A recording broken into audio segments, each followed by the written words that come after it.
Hi everybody. In this short screencast, I'm going to kind of go over a little bit of how to kind of build up towards inviting people towards an event.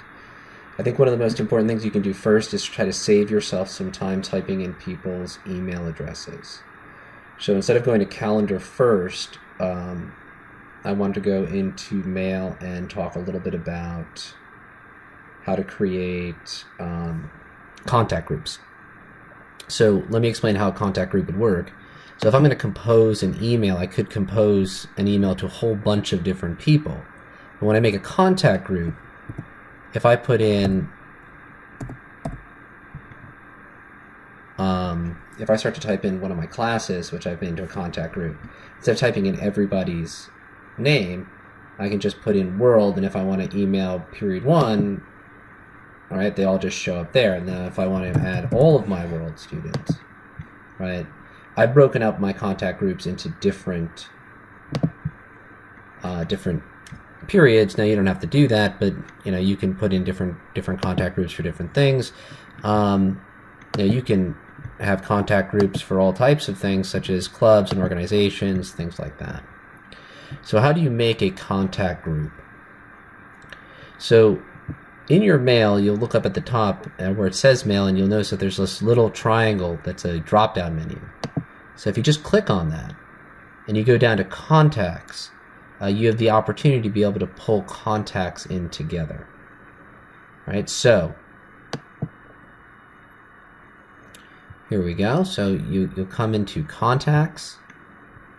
All right, and it will kind of show up with whatever you have. I actually had a search in here last time because I was going to show you how to make a contact list. Let's just demonstrate what it looked like if you don't have anybody there.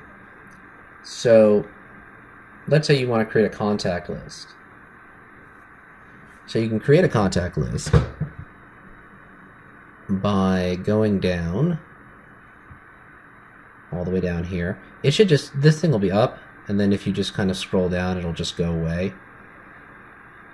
All right, and you'll go down here to new group. So you see on the bottom here, new group, and you'll click on it. All right, you can type in a new group's name, right? Let's go Tech Team Partners. Just like that, okay. You hit OK, and now you have a new group. All right, so let's say you want to add people to that group. You can add people to that group right from Haiku. And I can go over that in another session of how to pull an entire class's email out. So you can just kind of throw it into a group later on. But this is how, let me show you how to add individuals. So there we go. Let's go to, you start to type in what their email would be.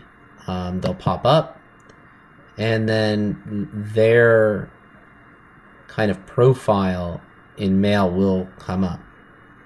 Now, there's a couple of different things you can do. You can email them, you can add them to your contact list.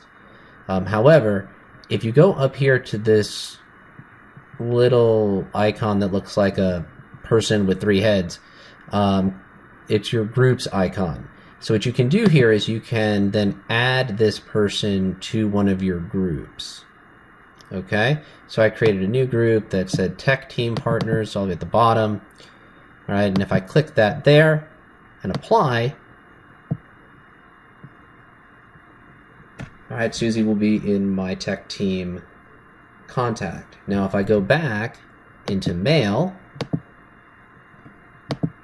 and I start to compose an email, it'll give me the option for Tech Team Partners, and if I just click on that, there it shows up. So it doesn't matter, you can have a list that's extremely long. So that is how you are able to construct a list. This becomes important when you have a group, because then you can just kind of add your group to your calendar. Right, so that's how you create contact lists, or Google calls them groups, in your email to use later.